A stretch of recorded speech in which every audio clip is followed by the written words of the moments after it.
দরকার নেই রাজনীতি করার। দুবার এমপি হয়েছো, কিন্তু কি করতে পেরেছো দেশের জন্য? এইবার শেষবার। তবে শুনে রাখ মা, আমি মরে যাব, তবু কোনোদিন অন্যায়কে প্রশ্রয় দেবো না। মা, তোর পরীক্ষা কবে শেষ হবে? এবার গেলে ফাইনাল পরীক্ষা, পরীক্ষা দিয়ে চলে আসবো বাবা। তোমাকে না দেখলে আমার খুব কষ্ট হয় বাবা। তোকে ছাড়া আমারও যে কি কষ্ট হয় তোকে বোঝাতে পারবো না, তোকে বোঝাতে পারবো না। সে সাথে বলতে হচ্ছে চাঁদাবাজ সন্ত্রাসীরা আজ অর্থের নেশায় ঝাঁপিয়ে পড়েছে দেশের নিরীহ জনগণের উপর।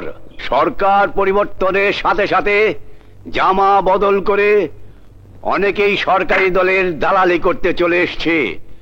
আমার সাথে কোনো দালালের দরকার নেই, দরকার নেই কোনো সন্ত্রাসীর। রাজা ভাই, রাজা ভাই, বন্ধ করো তোমাদের দালালি। রাজার মতো সন্ত্রাসী আমার পক্ষে থাকুক, আমি তা চাই না, আমার দরকার নেই। দরকার আছে। আমি পাশে থাকলে আপনার এগেন্স্ট পার্টি লেঙ্গুর গুটায় পাইগা যাইব। আমার প্রতিপক্ষ যদি ভয়ে পালিয়ে গেল তাহলে আমার নির্বাচন করে লাভ কি? গণতন্ত্র বলতে তো কিছুই থাকবে না। রাজা তুমি চলে যাও, আমি সন্ত্রাসীদের ঘৃণা করি। আনোয়ার সাহেব, রাজনীতি সম্পর্কের ধারণা নাই, তাই আপনি ভুল পথে পা বাড়াইছেন। ভুল পথে পা বাড়াইনি, আমি ঠিকই বলছি।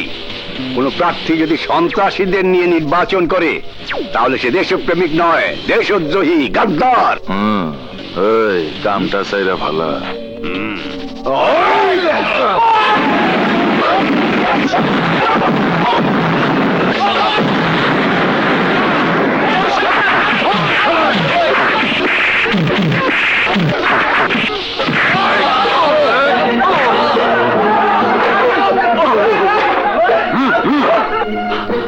স্যার, আপনার কিছু হয়নি তো? কি আর হবে, সবই আমার ভাগ্য। সন্ত্রাসী রাজা শেষ পর্যন্ত আমার উপর চড়া হলো। লোকগুলোর কি অবস্থা? স্যার, আমি রাজার সমস্ত সন্ত্রাসী কর্মকাণ্ড নিয়ে পত্রিকায় রিপোর্ট করব। রিপোর্ট করে লাভ হবে না সুলতান, সবাই জানে রাজা আনোয়ার সাহেবের লোক। লিডার, এর প্রতিকার হওয়া উচিত। সন্ত্রাসী কর্মকাণ্ড বন্ধ হওয়া উচিত। সন্ত্রাসী রাজা শেষ পর্যন্ত আপনার উপর আক্রমণ করলো। ভাইয়া, ভাইয়া তুমি সুস্থ আছো তো? তোমার কিছু হয়নি তো? এইভাবে আমি সুস্থ থাকতে চাই না। সন্ত্রাসীরা যা চায় তাই যদি হয় তাহলে আমাদের বেঁচে থেকে কি লাভ? ভাইজান, ওদের সঙ্গে ঝগড়া করা ঠিক হয়নি। তাছাড়া আজকাল তো অনেকেই নির্বাচনের সময় সন্ত্রাসীদের পাশে রাখে। সবাই রাখলেও আমি রাখবো না। শুনেছি তুমি নাকি ওদের প্রশ্রয় দাও। ওদের প্রশ্রয় দেই ভুল কথা। যা কিছু করে আপনার ভালোর জন্যই করি। সন্ত্রাসীদের প্রশ্রয় দিয়ে আমার ভালো করতে হবে না। তাছাড়া তুমি একটা ভদ্র ঘরের বউ। রাজিয়া, তোর স্ত্রীর চলা ফেরা, পোশাক আশাক আমাদের বংশে কেউ করেনি। ওকে বারণ কর, বোঝা। আমাদের একটা কালচার আছে, সমাজ আছে। কি? এতগুলো মানুষের সামনে আমাকে অপমান করলেন? তুমি থাকো, আমি যাই। তুমি তো জানো ওই রিনার চাল চলন আমারও পছন্দ হয় না, কিন্তু কি করব, বিয়ে করেছি এত বড় মডার্ন ফ্যামিলিতে, ছেড়ে তো দিতে পারি না। তা বলছি না, ওকে বোঝা। তাছাড়া রাজার মতো সন্ত্রাসীর সাথে ওর যোগাযোগ ঠিক নয়। সেটা আমার ভালোর জন্যই হোক আর খারাপের জন্যই হোক।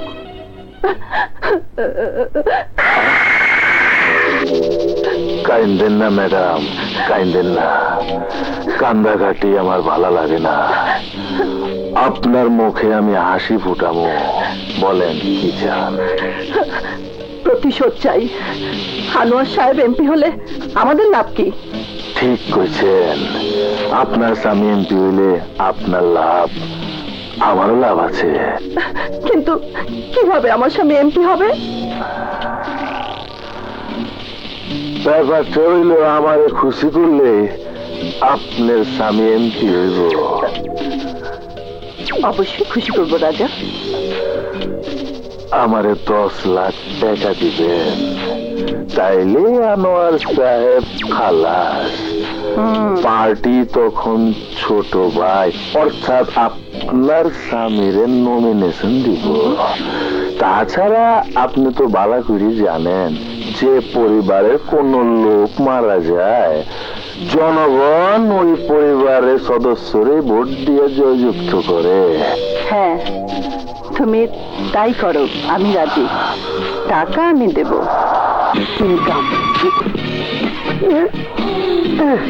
ঘরে ঢুকলি কেন?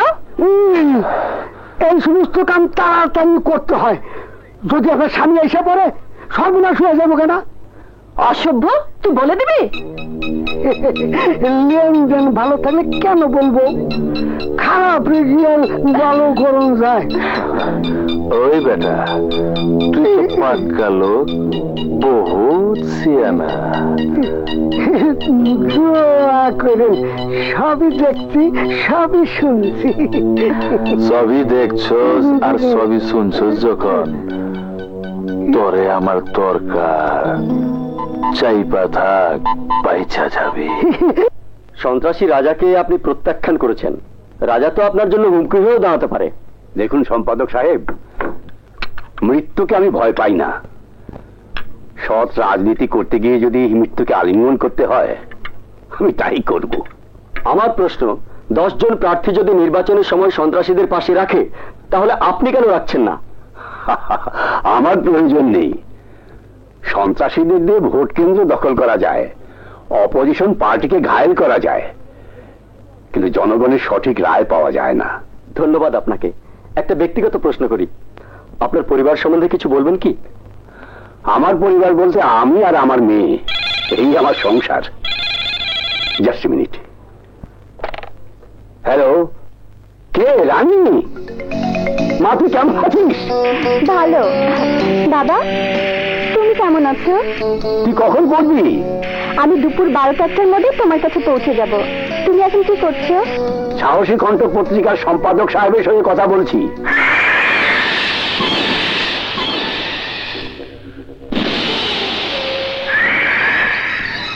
তোমরা কি চাও? আপনার জান চাই স্যার, জান।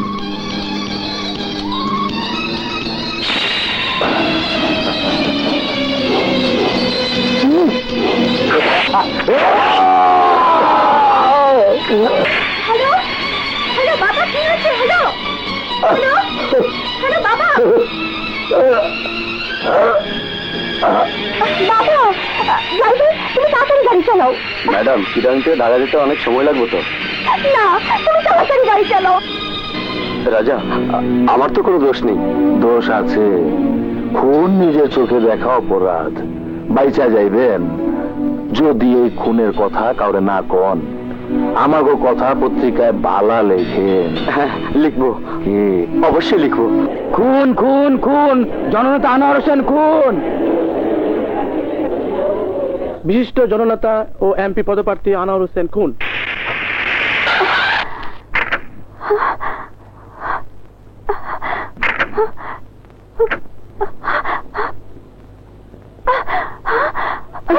মা রানী, রানী, রানী।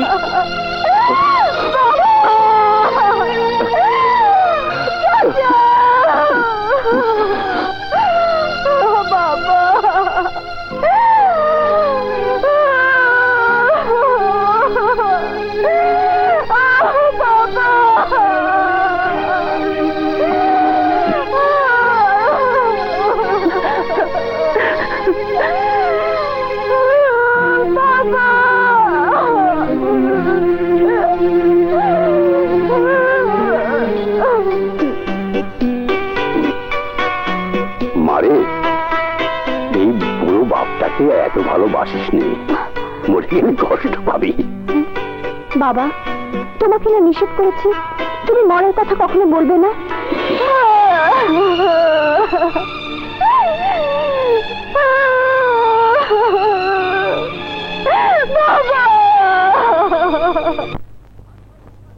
আনভাই হত্যার বিচার চাই, কোন কিছুর বিনিময় ভাইজানের শোককে ভুলতে পারবো না। এই তো সেদিনও আমার বড় ভাই আপনাদের সাথে নির্বাচনী সভা করে গেছেন এই মঞ্চে। আপনারা জানেন সেই মিটিং এ সন্ত্রাসীরা ভাইয়ার সাথে গন্ডগোল করে গেছে। এখন আপনারা সবাই বলুন, কে আমার ভাইজানকে খুন করেছে আর কেনই বা খুন করেছে? বলুন, কে আমার ভাইজানকে খুন করেছে? সন্ত্রাসীদের ভয়ে আমরা সবাই দুর্বল হয়ে গেছি, কিন্তু কেন? রাজনীতির কারণে। আজ আমার ভাইজানকে হারিয়েছি, তাই আর রাজনীতি নয়, আজ থেকে আমাদের বংশের আর একটি লোক রাজনীতিতে জড়াবে না। আপনারা আমার ভাইজানের আত্মার মাগফিরাত কামনা করুন। আসি, আসসালামু আলাইকুম। দাঁড়ান রাজু সাহেব, আমাদের কথা শুনুন। আপনার ভাই শূন্যস্থান কে পূরণ করবে? কে আমাদের নেতৃত্ব দেবে? বলে যান। আমি জানি না, আমি কিচ্ছু জানি না। আমি শুধু আমার ভাইয়ের হত্যার বিচার চাই। হত্যার বিচারে যখন যাচ্ছেন, তখন আমাদের নেতৃত্ব আপনাকে দিতে হবে। আপনি জনপ্রতিনিধি হলে তবে ওই খুনিদের বিচার হবে, আপনার ভাইয়ের আত্মা শান্তি পাবে, আমরা জনগণ শান্তি পাবো। আমরা সবাই চাই আপনার ভাইয়ের দায়িত্বটা আপনি পালন করুন। রাজু ভাই, এগিয়ে চলো, আমরা আছি তোমার সাথে। রাজু ভাই, এগিয়ে চলো, আমরা আছি তোমার সাথে। রাজু ভাই, এগিয়ে চলো, আমরা আছি তোমার সাথে। চাচা,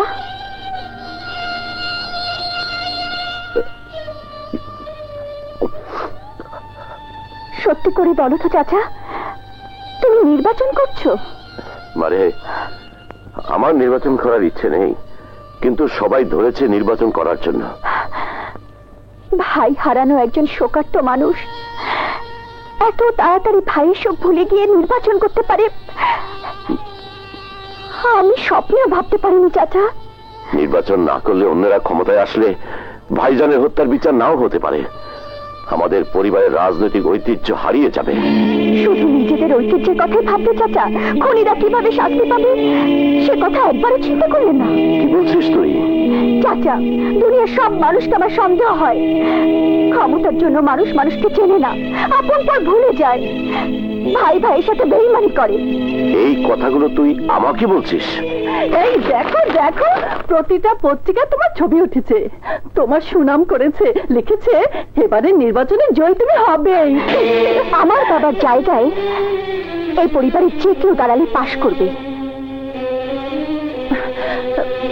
ক্ষমতার প্রতি আমার কোনো মোহ নেই। আমাকে তুই শুধু শুধু ভুল বুঝছিস মা। চাচির খুশি দেখে ভুল আর কি বুঝবো, সব ভুল বোঝা শেষ। 3 দিন হলো বাবা মারা গেল, তার কোনো প্রতিক্রিয়া নেই। চাচি তার স্বামী নির্বাচনে জয়ী হয়ে মন্ত্রী হবে, সে আনন্দ আত্মহারা। শোনো চাচা, এই বাড়ি ছেড়ে আমি চলে যাচ্ছি। না, তুই এই বাড়ি ছেড়ে চলে যেতে পারবি না। তুই যা বলবি আমি তাই শুনবো। আমার জন্য কারো কিছু করতে হবে না, তোমরা যথেষ্ট করেছো চাচা। আর কোনোদিন আমার খোঁজ খবর নেবার প্রয়োজন নেই তোমাদের। এতদিন যে রানীকে তোমরা দেখেছো, আজ থেকে তোমরা দেখবে অন্য রানীকে। রানী, কি মেয়ের বাবা, পত্রিকা ভালো খবর ছেপেছে শুনে খেপে গেল। হ্যাঁ, খেপে তো যাবি। কিছু কিছু পত্রিকাওয়ালারা পয়সার লোভে দালালি করে। সেদিন যার গুনগান গাইল, আজ সে মরে গেছে, 2 দিনই তা ভুলে গেছে। আর এখন আমার চামচাগিরি শুরু করেছে। সম্পাদকের রুমটা কোন দিকে? ওইদিকে।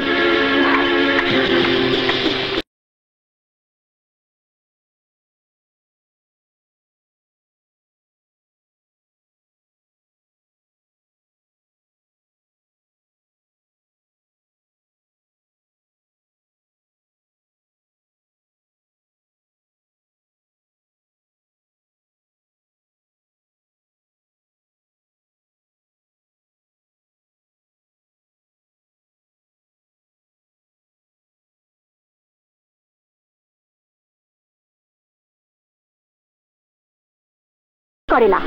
আপনি কি আমার কথা বলছেন? সেদিন টেলিফোনে শুনেছিলাম একজন সম্পাদক বাবার ইন্টারভিউ নিচ্ছে, আর তখনই বাবা খুন হয়। আপনি মিথ্যা বলছেন। আমার সম্পাদক যদি সেখানে উপস্থিত থাকতেন, তাহলে অবশ্যই খুনি সবকিছু পত্রিকায় তুলে ধরতেন। আপনিও সম্পাদকের দালালি করছেন? চুপ করুন আপনি। ওই দালাল শব্দটি আপনি বেশি বেশি উচ্চারণ করছেন। সবাই যদি দালাল হয়ে যায়, তাহলে এই দেশটার ভবিষ্যৎ কি? আমি অযথাই আপনাদের কাছে এসেছি। আরো শুনে রাখুন, আমার বাবার খুনের প্রতিশোধ আমি নেব। আমার বাবার খুনিকে আমি খুঁজে বের করব। তাতে যদি আমাকে সন্ত্রাসী হতে হয় আমি তাই হব।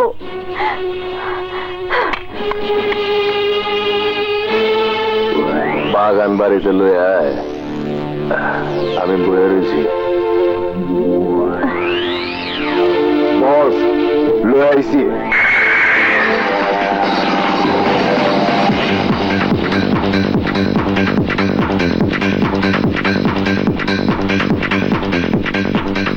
সাব্বাস, এত দূর পর্যন্ত চলে আইছ। বাবার খুনিকে খুঁজতে এ তো সামান্য এসেছি, প্রয়োজনে আরো দূরে যাব। মাথায় বুদ্ধি থাকলে একটু চিন্তা করলে বুঝতে পারবা কে খুন করছে। কে খুন করেছে? খুনিরা তোমার নিকট আত্মীয়।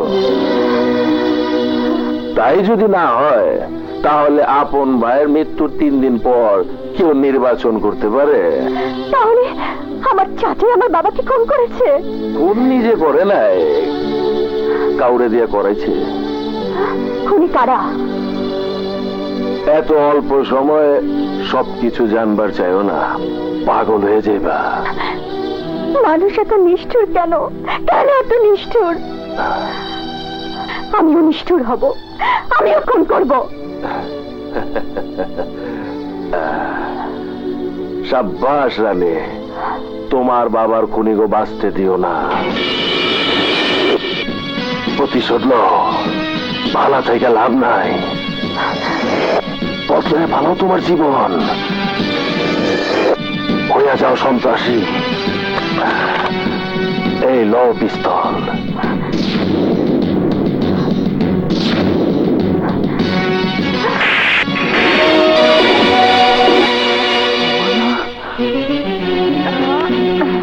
Hello boy, how are you?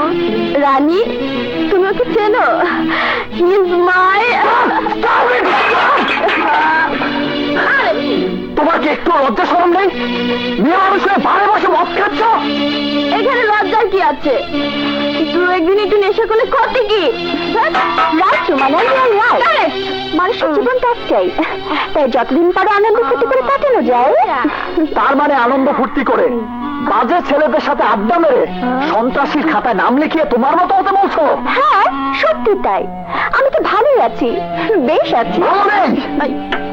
এই সমাজে তোমার মতো চরিত্রের মেয়েদের কি বলে জানো? রোমানা, ওর মতো মেয়ে মানুষের সাথে চলাফেরা করলে বেশ্যাই হতে পারবে, তার চাইতে বেশি কিছু হওয়া সম্ভব নয়। আমাকে কি বললো?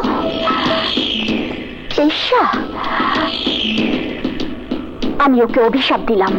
আমি ভাবতেও পারছি না রফিক, রোমানা রানীর মতো একটা বাজে দুশ্চরিত্র মেয়ের সাথে বারে বসে মদ খেতে পারে। আমিও তো ভাবতে পারি না রানী এত ভালো ঘরের মেয়ে হয়ে রাজার মতো একটা সন্ত্রাসীর সঙ্গে কি করে হয়। রানী ইচ্ছে করে রোমানাকে নষ্ট করে আমার উপর প্রতিশোধ দিচ্ছে, কারণ আমি সেদিন সম্পাদককে সাপোর্ট করেছিলাম। আমি 100% শিওর রানী বাবাকে রাজাই হত্যা করেছে। ইদানিং আমাদের সম্পাদক সাহেবকে সন্দেহ হচ্ছে রাজা সবই ম্যানেজ করে ফেলেছে। পুলিশ ইচ্ছে করে রাজাকে ধরছে না। ইদানিং আমাদের সম্পাদক নিজে রাজা রিপোর্ট করছে। শোন, আজ থেকে রাজা রিপোর্ট আমি করব। প্রমাণ ছাড়া রিপোর্ট করিস না রফিক। আমিও প্রমিস করেছি রাজাকে গ্রেফতার না করি আমি থামছি না। কিন্তু রাজার রাস্তা চিনবি কি করে? রাজার রাস্তা না আপনারা চেনেন না, আমি চিনি। তুই চিনিস? চিনি, বদমাসি ঘর থেকে চিনাইছি। কালু দালালের একটা রং ভর্তি করার দরকার আছে। রাজা প্রতি বৃহস্পতিবারে ওই রঙ্গালয়ে আনন্দ ফুর্তি করতে যায়। বড় ভাবে আসি হাতটা খালি কিচ করে। আমি চিনাইয়া দিব, তবে রিস্ক নিব না। রাজা বড় ডেঞ্জারাস। যতই ডেঞ্জারাস হোক আমি যাব না। না, তুই যাবি না। ওরা তো ধরা পড়লে ও তোকে মেরে ফেলবে। না রফিক, আমার কিছুই করতে পারবে না। ওকে না ধরা পর্যন্ত আমি শান্তি পাচ্ছি না। পুলিশকে ইনফরমেশন করে আজ রাতেই ওকে আমি ধরিয়ে দেব। Very interesting. বলে ফেলুন। বলে ফেলুন। সন্ত্রাসী রাজা এবং সে কুখ্যাত 5 খুনি যাদেরকে আপনারা তন্ন তন্ন করে খুঁজছেন, তাদের আমি ধরিয়ে দিতে পারি। বলেন কি? তাহলে তো আপনিও পুরস্কার পাবেন। আমার পুরস্কার দরকার নেই, প্লিজ বি কেয়ারফুল, এই কথাটা যেন কেউ না জানে। এই ঠিকানায় আমি সন্ধ্যার পর থেকেই থাকবো। থ্যাংক ইউ সাংবাদিক, থ্যাংক ইউ। আমরা প্রস্তুত থাকবো। Most welcome.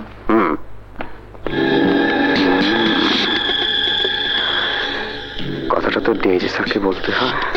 অপারেশনে তো অবশ্যই যাবে, কিন্তু গ্রেপ্তার করবে উল্টো সুলতানকে। সব রেডি আছে মাই সান? স্যার, আমরা ফোর্স নিয়ে রেডি। আপনার অর্ডার পেলেই অপারেশনে যাব। রাজা, সুলতান থানায় এসেছিল, তোমরা কোথায় আছো জানি। আমি কাঁচা কাজ করি না, তোমাদের কিছু হবে না। ওসিকে আমি ডেকেছি, দেখো কি হয়। সুলতান রে আমি এমন কাণ্ড করুম, ওই জীবনেও কাউরে মুখ দেখাইতে পারবো না। আনন্দ ফুর্তির ব্যবস্থা কর। পুলিশ লেট করছে কেন? কি করছো? ভালোবেসেছিলাম, তুমি আমাকে টাকার বিনিময়ে বিক্রি করে দিয়েছো। বদমাশ, একটা ফুলের মতো মেয়েকে নষ্ট করতে এখানে নিয়ে এসেছিস? একটা মেয়ে লোকের দালাল। এই মায়ের অ্যাডভান্স তোরে 25,000 টাকা। ভালো মায়ের বিক্রি করতে আসছো?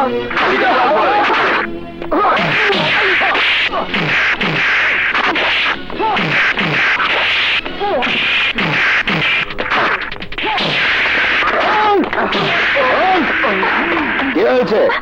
স্যার, আমাকে বাঁচান, এই সুলতান আমাকে ওদের কাছে বিক্রি করে দিয়েছে। ভয় নেই, নারী নির্যাতন মামলা। স্যার, 2 নম্বরই ব্যবসা করি ঠিকই, কিন্তু ভালো খারাপ করি না। অফিসার, সব সাজানো নাটক। ওরা সব সন্ত্রাসী, ওদের নামে পুলিশি ওয়ারেন্ট আছে। আপনি সব জানেন, আমি আপনাকে সব জানিয়েছি। ওদের গ্রেফতার করুন। রাখুন আপনার কথা। একজন সাংবাদিক হয়ে নারী ব্যবসা করেন, একটি ভালো ঘরের মেয়েকে বিক্রি করতে এখানে নিয়ে এসেছেন? জি, আমি তো ভাবতেই পারি না। অফিসার, ভুলে যাবেন না, পুলিশ জনগণের রক্ষক। এই দেশটা আপনার আমার সকলের। এই বেটা, নারী ব্যবসা করে নিতে শিখেছিস?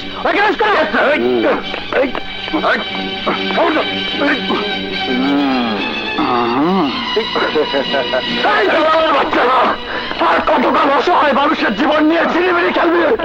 তোদের মতো দালালের মৃত্যু না হলে এই দেশের মানুষ শান্তি পাবে না। তোদের বিচার একদিন আমিই করবো।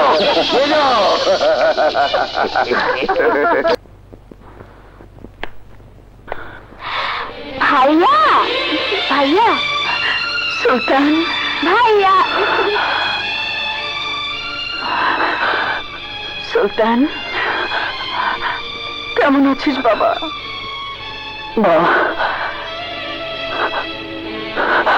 ভালো রে মা, ভালো রে। কাঁদিস না, দুঃখে যাদের জীবন গড়া তাদের আবার দুঃখ কিসের? দুঃখ আছে মা, দুঃখ আছে। অনেক বড় দুঃখ বুকে চাপা দিয়ে রেখেছে এতগুলো দিন। আজ তোমাদের পেয়ে কাঁদতে পেরে মনে হচ্ছে আমি অনেক হালকা হয়ে গেছি। মা সুলতান, সব দুঃখ ভুলে যা। পত্র পত্রিকায় তোর সাহসিকতার সুখবর চারিদিকে ছড়িয়ে পড়েছে, কিন্তু তারপরেও আমরা কেন শান্তি পাচ্ছি না? বাবা, আমি তোমাদের অশান্তি দিচ্ছি? আমার জন্য তোমরা কষ্ট পাচ্ছ? বাবা, সেই ছোটবেলায় শিখিয়েছিলে, বলেছিলে সুলতান, যেখানে অন্যায় দেখবি সেখানে ঝাঁপিয়ে পড়বি, বিপদে কোনোদিন পিছপা হবি না। সেদিন বলেছিলাম, কিন্তু আজ বাস্তবের মুখোমুখি হয়ে দেখলাম, যে প্রতিবাদ করে, অন্যের বিপদে এগিয়ে যায়, সেই মরে যায়। সমাজ এই মৃত লাশ দেখে মুখ ফিরিয়ে নেয়। বাবা, সমাজের কথা ভুলে গেছি, নিজের কথা। শুধু বেঁচে আছি কেন জানো? ওই মানুষ রূপী হায়নাদের রক্ত চুষে খেতে, ধ্বংস করে দিতে এদেশের সমস্ত দালালদের। দালালি নিয়েই তো আছি। সুলতান সাহেব, মন্ত্রী সাহেব আপনাকে দেখা করতে বলেছেন। আমাকে ছেড়ে দাও, থামুন আমাকে- থামুন আমাকে ঢুকতে পারমিশন দাও। ছাড়া যাওয়া যাবে না। আরে ওকে থামুন বলছি। এই, কি হয়েছে? চাচা চাচা মামনি কি হয়েছে? হ্যাঁ, কি হয়েছে? চাচা আমাকে বাঁচাও চাচা, আমাকে বাঁচাও। মামনি, তোকে কেউ মারতে পারবে না। কি হয়েছে তোর? এতদিন কোথায় ছিলি? তোমার উপর রাগ করে ওই সন্ত্রাসী রাজার কাছে আমি আশ্রয় নিয়েছিলাম। আমি ভুল বুঝে আমি তোমার উপর প্রতিশোধ নিতে চেয়েছিলাম। সেই ভুল আমার ভেঙে গেছে। জানি তোর তোর ভুল একদিন ভাঙবেই। তুই ফিরে আসবি। চাচি চাচি আমাকে তুমি মাফ করে দাও, আমাকে নতুন করে তুমি বাঁচতে দাও। আমরা তো বাঁচাতেই চাই, কিন্তু তুই রাজার সাথে ছিলি, সেটা তো ভালো না। যদি আমাদের উপর কোনো কিছু করে? রাজা কি করবে? কতবারই তো চেষ্টা করেছে আমাকে মারতে, পারেনি। এখন রাজার ভয়কে রানীকে দূরে ঠেলে দেবো? মামনি, আজ থেকে তুই আমার বাসায় থাকবি। বললে তুইও মরবি, আমিও মরবো। চল।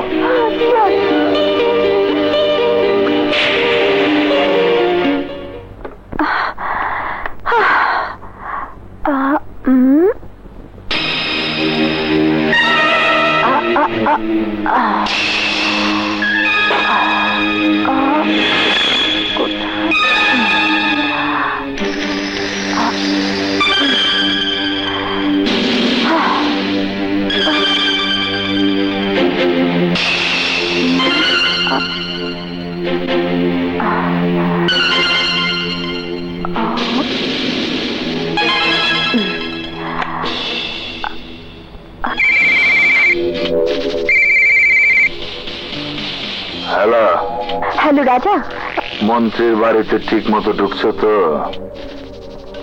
প্ল্যান মতো মন্ত্রীর বাড়িতে ঢুকে গেছি, মন্ত্রীকে ম্যানেজ করে ফেলেছি। কিন্তু প্রবলেম আমাদের চিরশত্রু সুলতান, সে এখন মন্ত্রীর বাড়িতে থাকে।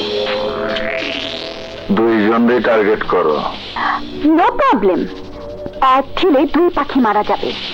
মন্ত্রীও ফিনিশ, সুলতানও ফিনিশ। রানে, টার্গেট যাতে মিস না হয়। তোমার রানীর টার্গেট খুব কমই মিস হয়। Good night.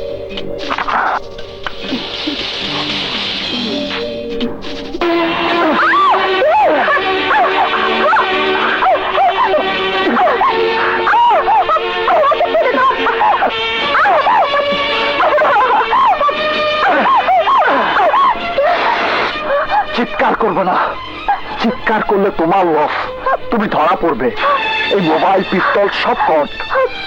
কেন এমন করছেন? ওগুলো দিয়ে দিন। Don't talk. যে প্ল্যান নিয়ে তুমি মন্ত্রীর বাড়িতে ঢুকেছো, আজই সব প্রকাশ করে দেব।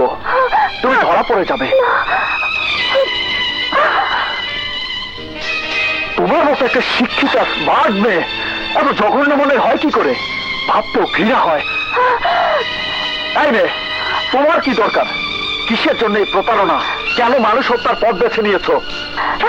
আমি জানি না, কিচ্ছু জানি না। নিজের চোখে দেখলাম, নিজের কানে শুনলাম, তুমি সন্ত্রাসী রাজার সাথে আলাপ করছো। আমি ইচ্ছে করলে এখন এই মুহূর্তে তোমাকে ধরিয়ে দিতে পারি। যে মন্ত্রীকে হত্যা করতে তুমি এসেছো, সে মন্ত্রী তোমাকে বিশ্বাস করে তোমার দুঃখের কথা শুনে তোমাকে আশ্রয় দিয়েছে। আশ্রয়দাতা যদি একজন খুনি, ক্ষমতালোভী হয়, আর যদি তোমার চাচা তোমার বাবাকে ক্ষমতালোভী হত্যা করে, তবে তুমি কি করবে? বলো, কি করতে? আমার চাইতে তুমি জঘন্য হয়ে যেতে। তুমি কি দেখেছো তোমার চাচা তোমার বাবাকে খুন করেছে? না, দেখিনি, তবে যেটা সত্য সেটাই শুনেছি। শুধু শোনার উপর ভিত্তি করে এত বড় জঘন্য ডিসিশন নিয়েছো? চাচাকে খুন করবে? কেন চাচা বাবার মৃত্যুর 3 দিন পরে নির্বাচনের প্রার্থী হয়ে গেল? মিথ্যে কথা। সেদিন আমিও সেখানে উপস্থিত ছিলাম। তিনি নির্বাচনে দাঁড়াতে চাননি। তোমার বাবার সকল সহকর্মীরা জোর করে হাতে ধরে তাকে নির্বাচন করতে বাধ্য করেছে। তোমার বাবার মৃত্যুর রহস্য যদি বের করতে চাও, তাহলে প্রথমে রাজাকে সন্দেহ করতে হবে। কারণ নির্বাচনে সবাই তোমার বাবার সাথে রাজার গন্ডগোল হয়। রাজাকে অপমান করে তোমার বাবা, রাজা ক্ষেপে যায়। শুধু শুধু দোষ দিচ্ছ তোমার চাচাকে। উনি একটা ভালো মানুষ, আর একটা মানুষকে হত্যা করে কি পাবে জীবনে? পত্রিকা ছাপা হলো তোমাকে আমি পাড়ায় বিক্রি করতে চেয়েছিলাম। আসলে কি সেটা সত্যি ছিল? মানুষের জীবন তো একটাই, সে জীবনে যদি ভালো কিছু করে যেতে না পারলে তাহলে মানুষ হয়ে জন্ম নেওয়ার কি সার্থকতা? তুমি একটা মেয়ে মানুষ, তোমার তো একটা ভবিষ্যৎ আছে। একদিন তোমার বিয়ে হবে, একদিন তুমি মা হবে। পৃথিবীতে সবচেয়ে ভালোবাসি আমার মাকে, আর তুমিও সেই মায়ের জাতি। তাই আমার মায়ের কসম দিয়ে বলছি, আমার জীবনটা আমি মৃত্যুর দ্বারে বিলিয়ে দিয়েছি। এই পৃথিবীতে আমার আর কিছু চাওয়া পাওয়ার নেই। যে কোনো মুহূর্তে আমি মৃত্যুকে বরণ করে নিতে পারি। এই নাও পিস্তল, তুমি আমাকে গুলি করো, গুলি করে হত্যা করো আমাকে। যদি আমার জীবন নিয়ে তোমার কোনো লাভ হয়, গুলি করো আমাকে। Please kill me, please kill me.